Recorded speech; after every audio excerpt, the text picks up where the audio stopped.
स्वारगेट प्रकरणानंतर शिवाजीनगर बस आगार प्रमुख अलर्ट मोडवर। बस आगार प्रमुखांचा पुणे पोलिसांशी पत्रव्यवहार। 2 पोलीस कर्मचाऱ्यांची कायमस्वरूपी नेमणूक करण्याची मागणी। वसंत मोरेंकडून पुणे स्टेशन परिसरातील बस स्थानकाची पाहणी। वसंत मोरेंच्या उपस्थितीत ठाकरेंच्या शिवसेनेकडून बस स्थानकातील सुविधांचा आढावा। स्वारगेटमधील अत्याचार प्रकरणी तपासाला वेग। आरोपी उसाच्या शेतात लपल्याचा संशय। ड्रोनच्या माध्यमातून तपास। घटनेनंतर आरोपी बसने त्याच्या घरी गेला होता। राज्य परिवहन विभागाचा अजब कारभार। अवैध रिक्षा पार्किंगचं पत्र 22 तारखेला तयार केलं, मात्र 25 तारखेला दिलं। स्वारगेट बस स्थानकातील घटना घडल्यानंतर परिवहन विभागाला जाग आली का, हा प्रश्न उपस्थित। स्वारगेट बलात्कार प्रकरणातील आरोपीला फाशीची शिक्षा झाली पाहिजे। भाजप महिला आघाडीची पुणे पोलीस आयुक्तांकडे मागणी। स्वारगेट प्रकरणानंतर सांगली एसटी विभाग अलर्ट मोडवर। आगारात पडून असणाऱ्या बसेसची अधिकाऱ्यांकडून पाहणी। 12 शिवशाही बस 5 वर्षापासून भंगारावस्थेत। सोलापूरच्या पंढरपूरमध्ये आमसभेदरम्यान भाजपचे माजी आमदार प्रशांत परिचारक आणि आमदार अभिजित पाटील यांचे कार्यकर्ते आमनेसामने।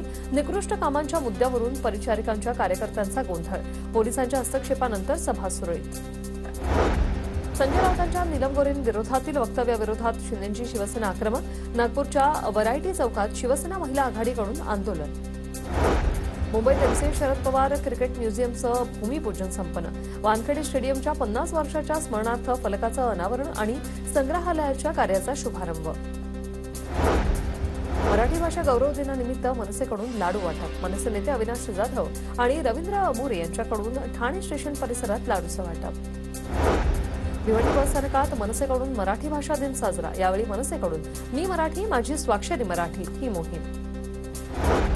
नामदेव ढसाळांच्या कवितांवर सेन्सॉर बोर्डाचा आक्षेप। चल हल्ला बोल या सिनेमात वापरलेल्या कवितांवर आक्षेप। दलित पॅंथरच्या चळवळीवर आधारित चल हल्ला बोल हा चित्रपट आहे। मराठी भाषा दिनाच्या निमित्ताने नष्कात कुसुमाग्रज प्रतिष्ठानच्या वतीने कुसुमाग्रज यांना अभिवादन। ज्येष्ठ साहित्यिक कुसुमाग्रजांच्या निवासाने अभिवादन करत त्यांच्या साहित्यिक योगदानाची आठवण।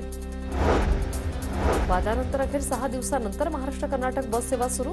कर्नाटक प्रशासनाकडूनही आजपासून बस सेवा पूर्ववत। प्रवाशांना मोठा दिलासा।